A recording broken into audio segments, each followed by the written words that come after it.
सभी लोगों का मन है कि वो प्रदेश में बहुजन समाज पार्टी की पूर्ण रूप से सरकार बनाए। ब्राह्मण को बीएसपी को ही वोट देना चाहिए। मान सम्मान अगर सुरक्षित रखना चाहता है तो बीएसपी में ही उसका मान सम्मान सुरक्षित हो सकता है। ब्राह्मणों का खुद कहना है कि मौजूदा सरकार में ब्राह्मणों का कत्ल हो रहा है। जो बीएसपी में एक बार काम कर लेता है तो वो बीएसपी को भूल नहीं सकता, क्योंकि बीएसपी जो है परिवर्तन की बात करती है, वह इंसानियत की बात होती है। कोशिश करिए कि हर इंसान को न्याय मिले, तो ऐसे संविधान को लागू करने में सिर्फ बहुजन समाज पार्टी कामयाब हो सकती है और कोई कामयाब नहीं हो सकती।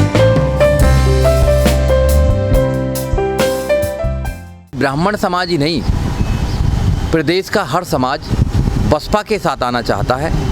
चाहे वो ओबीसी समाज हो, चाहे वो एससी एसटी समाज हो, चाहे वो मुस्लिम समाज हो, चाहे ब्राह्मण समाज हो, चाहे क्षत्रिय समाज हो, सभी समाज आना चाहते हैं। और रही कि क्या किसी धर्म के आधार पर सम्मेलन करना गलत है या सही है, वो कोर्ट ने डिसाइड कर रखा है कि धर्म के नाम पर हम सम्मेलन नहीं कर सकते हैं, मगर हम लोगों को जोड़ सकते हैं, अपनी पार्टी में जोड़ सकते हैं। बीजेपी तो धर्म के नाम पर पूरी राजनीति कर रही है, हिंदू धर्म के नाम पर पूरी राजनीति कर रही है, कोई और करता है तो इनको बुरा लगता है। तो जब धर्म के नाम पर ये सारी राजनीति कर सकते हैं, हिंदू धर्म के नाम पर पूरा षड्यंत्र मचा सकते हैं, राम के मंदिर के नाम पर पूरे देश को इधर से उधर कर सकते हैं, हिंदू मुसलमान के नाम पर सब कुछ कर सकते हैं, तो और पार्टी करते हैं तो पेट में दर्द होता है। पर बीएसपी का तो नारा है ना सर्व समाज।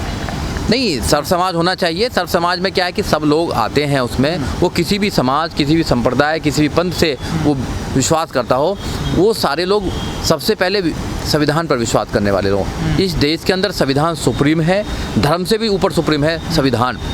तो बहुजन समाज पार्टी संविधान को बचाना चाहती है, और जो जो लोग संविधान पर विश्वास करते हैं, इस देश में भाईचारा बनाना चाहते हैं, इस देश में समता, मैत्रिक और भाईचारे की एक सरकार लाना चाहते हैं, तो वो है बहुजन समाज पार्टी। उत्तर प्रदेश में 2022 में बहुजन समाज पार्टी पूर्ण रूप से आ रही है, और सारे समाज ये चाहते हैं कि एक ऐसी न्यायप्रिय सरकार आए जो बहन कुमारी मायावती की सरकार हो सकती है, क्योंकि 2007 से लेकर 2012 तक का जो शासन है उन्होंने देखा है।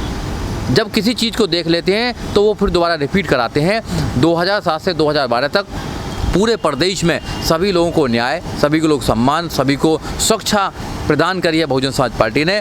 अब 2022 में भी सभी लोगों का मन है कि वो प्रदेश में बहुजन समाज पार्टी की पूर्ण रूप से सरकार बनाए। लेकिन लोग कह रहे हैं कि मान्यवर साहब ने बहुजन समाज पार्टी बनाई, बहन जी ने उसको सर्व समाज कर दिया। देखो, बहुजन समाज पार्टी है, बहुजन समाज पार्टी है, ये बुद्ध का नियम रहा है, बुद्ध का वो रहा है कि बहुजन हिताय बहुजन सुखाय। मगर बहुजन हिताय बहुजन सुखाय में सर्वजन हिताय सर्वजन सुखाय में भी क्या प्रॉब्लम है? बताए ना उन लोगों को, पूछो ना क्या प्रॉब्लम है। सबका हित होना चाहिए, सबका सब सुख होने चाहिए, तो हम तो उसी नीति पर चलते हैं ना।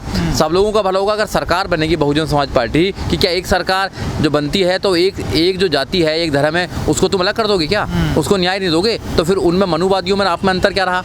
तो जो भी सरकार के अंडर में या जो भी प्रदेश के अंडर में लोग रहते हैं, जो प्रदेश में रहते हैं, जो 20 करोड़ की बात कर रहा हूँ मैं, 20 करोड़ किसी भी सरकार के लिए वो उस प्रदेश के लोग होते हैं, उनके लिए काम करेंगे। वो उत्तर प्रदेश में जब बहुजन समाज पार्टी सबके लिए काम करती है, चाहे वो ब्राह्मण हो, चाहे क्षत्रिय हो, चाहे वैश्य शूद्र हो, चाहे वो जनरल हो, चाहे एससी हो, ओबीसी हो, एसटी हो या माइनॉरिटी हो, सबके लिए काम करेगी, हर इंसान के लिए काम करेगी।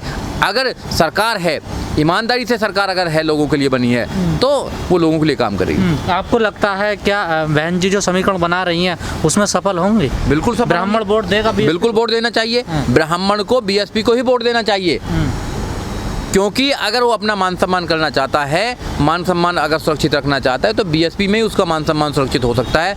अगर वो अपने अधिकारों को सुरक्षित कर सकता है तो बीएसपी पार्टी में ही सुरक्षित हो सकता है, क्योंकि बीएसपी पार्टी जो है वो जाति देखकर, धर्म देखकर काम नहीं करती है, वो नागरिक देखकर काम करती है, क्योंकि वो भारत के संविधान पर विश्वास करती है। मगर बीजेपी जो है, अभी मौजूदा जो सरकार है, योगी जी जो उसके मुख्यमंत्री हैं, योगी जी क्या कर रहे हैं? ब्राह्मणों को एनकाउंटर करा रहे हैं, आपने देखा होगा। तो ब्राह्मणों का खुद कहना है कि मौजूदा सरकार में ब्राह्मणों का कत्ल हो रहा है, ब्राह्मणों को अधिकार नहीं मिल रहे हैं, मुस्लिम को अधिकार नहीं मिल रहे हैं, एससी एसटी को अधिकार नहीं मिल रहे हैं, ओबीसी को अधिकार नहीं मिल रहे हैं। जब इस सरकार में किसी को अधिकार नहीं मिल रहे हैं तो फिर कैसे काम चलेगा? तो इसलिए ब्राह्मणों की ड्यूटी है कि वो ऐसी सरकार को लेकर आए जो वहाँ संविधान को भी सुरक्षित कर पाए और ब्राह्मणों के अधिकार को भी सुरक्षित कर पाए। और बीजेपी में तो ब्राह्मण सबसे ऊपर है पोस्ट पे, डिप्टी सीएम भी हैं, डीजीपी भी ब्राह्मण ही हैं, और कई सचिव ब्राह्मण हैं। उससे क्या होता है? हर जगह हर जाति के लोग होते हैं, हर पार्टी में हर जाति के लोग होते हैं। तो फिर बीजेपी में सुरक्षित क्यों नहीं है ब्राह्मण? हाँ, ब्राह्मण सुरक्षित इसलिए नहीं है, वहाँ पर की जो बीजेपी है वो सिर्फ धर्म की राजनीति करती है, वो कुछ चंद जो उद्योगपति हैं उनको फ़ायदा पहुंचाना चाहती है। वो सिर्फ उन लोगों को फ़ायदा पहुंचानी चाहती है जो मोदी जी और जो शाह साहब के या योगी जी के आसपास के लोग हैं। वो धर्म को जो ये लोग हैं, जो ब्राह्मण हैं, वो ब्राह्मणों से तो योगी जी वैसे भी उनकी दुश्मनी है, पुरानी दुश्मनी है, तो वो उस आधार पर उनको फ़ायदा नहीं पहुंचा पाते हैं या उनका सम्मान नहीं कर पाते हैं या उनकी रक्षा नहीं कर पाते हैं। ये पूरा 5 साल जो किया है, उन्होंने हर समाज को चुन चुन कर परेशान करने का काम किया है। आज सही मौका है 2022 में, ब्राह्मण समाज हो, चाहे मुस्लिम समाज हो, चाहे ओबीसी समाज हो, चाहे SC ST समाज हो, सब लोग मिलकर अगर एक पार्टी को, अगर बीजेपी को इस देश से उखाड़ना चाहते हैं तो सिर्फ एक पार्टी है, वो है बहुजन समाज पार्टी। आप बहुजन समाज पार्टी में हाथी के निशान पर मोहर लगाकर आप इस सरकार को उखाड़ सकते हैं और एक प्रदेश में 20 करोड़ जो लोग रहते हैं वहाँ पर न्याय प्रिय सरकार बना सकते हैं। वहाँ पर न्याय सम्मान मिलेगा, सब कुछ मिलेगा। जब ही बात पर तो आप कह रहे हैं बीएसपी की सरकार बनेगी, लोग कह रहे हैं बीएसपी तो ख़त्म हो गई है। वो कौन से लोग हैं जो बीएसपी को ख़त्म करना चाहते हैं? बीएसपी को कोई ख़त्म नहीं करना चाहता।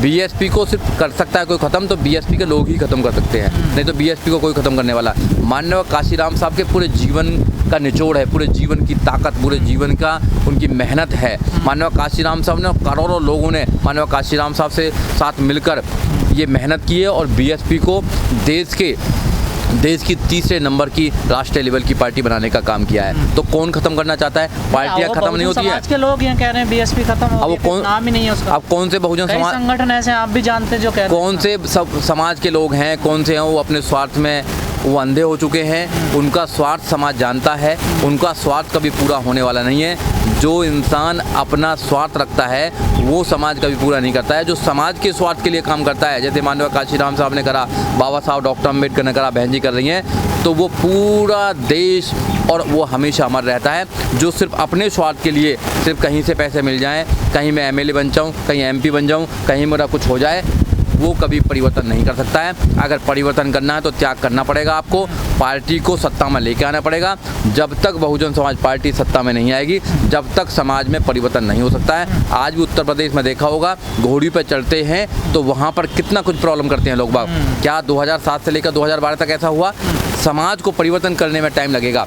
मैं मानता हूँ कि हमारा समाज पूर्ण रूप से तैयार नहीं है, मगर जब सरकार आएगी तो पूर्ण रूप से तैयार भी करी जाएगी, एजुकेशन भी दी जाएगी। आपने देखा होगा 2007 से लेकर 2012 तक जब बहन जी की सरकार थी, बीएसपी की सरकार थी, तो जीरो बैलेंस पर एडमिशन होते थे। लाखों करोड़ों लोग बच्चे पढ़े वहाँ पर। आज जीरो बैलेंस पर आप एडमिशन करा सकते हैं। जो बच्चे गरीब हैं वो तो एजुकेशन ही ले सकते हैं, क्योंकि 50,000, 60,000, 70,000 कोई सी अगर कोर्स की फ़ीस है तो कहाँ से फीस देगा?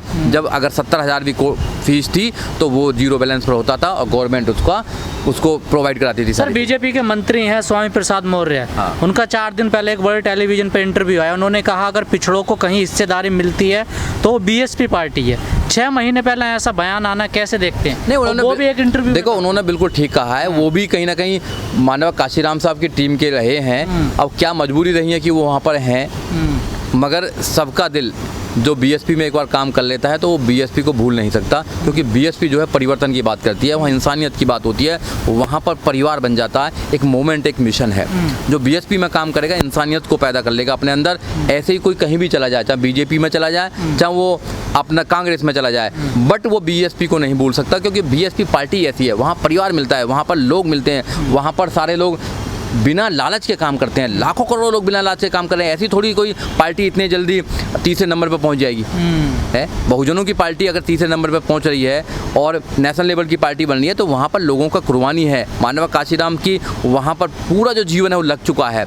आज भी करोड़ों लोग, नौजवान साथी निकल चुके हैं जो पूरे देश के अंदर जा जाकर बहुजन समाज पार्टी का मिशन को बढ़ाने का काम। बिना स्वार्थ के, जैसे जयप्रकाश सर बिना स्वार्थ के पार्टी में नहीं है, फिर भी वो बीएसपी का प्रचार कर रहे हैं। नहीं, करना चाहिए, बिल्कुल बिल्कुल करना चाहिए उनको, और उनका साधुवाद करना चाहिए समाज, क्योंकि ऐसे लोग भी हैं जो सपा के लिए, बसपा के लिए काम कर रहे हैं। बसपा के लिए जो काम कर रहे हैं, ऐसे लोगों का होने चाहिए जो पार्टी में नहीं है। पार्टी में रहना बहुत ज़रूरी नहीं है। मैं भी पार्टी का हिस्सा हूँ क्योंकि मैं वोटर हूँ पार्टी का, मगर मुझे लगता है कि अगर ये सरकार अगर बहुजन समाज पार्टी के उत्तर प्रदेश में बनेगी तो उत्तर प्रदेश में बहुजन समाज पार्टी ज़्यादा लोगों को फ़ायदा पहुँचा पाएगी, ज़्यादा स्टूडेंट को एजुकेशन प्रोवाइड कर पाएगी, नौकरी ज़्यादा दे पाएगी और जो कानून व्यवस्था उसको सही कर पाएगी। इसलिए मैं सपोर्ट करता हूँ। और वो महापुरुष, जिन महापुरुषों ने देश को आज़ादी कराने में अपना योगदान दिया, बाबा साहब डॉक्टर अम्बेडकर जिन्होंने संविधान बनाया और संविधान के अंदर ये उन्होंने कोशिश करी है कि हर इंसान को न्याय मिले, तो ऐसे संविधान को लागू करने में सिर्फ बहुजन समाज पार्टी कामयाब हो सकती है और कोई कामयाब नहीं हो सकता।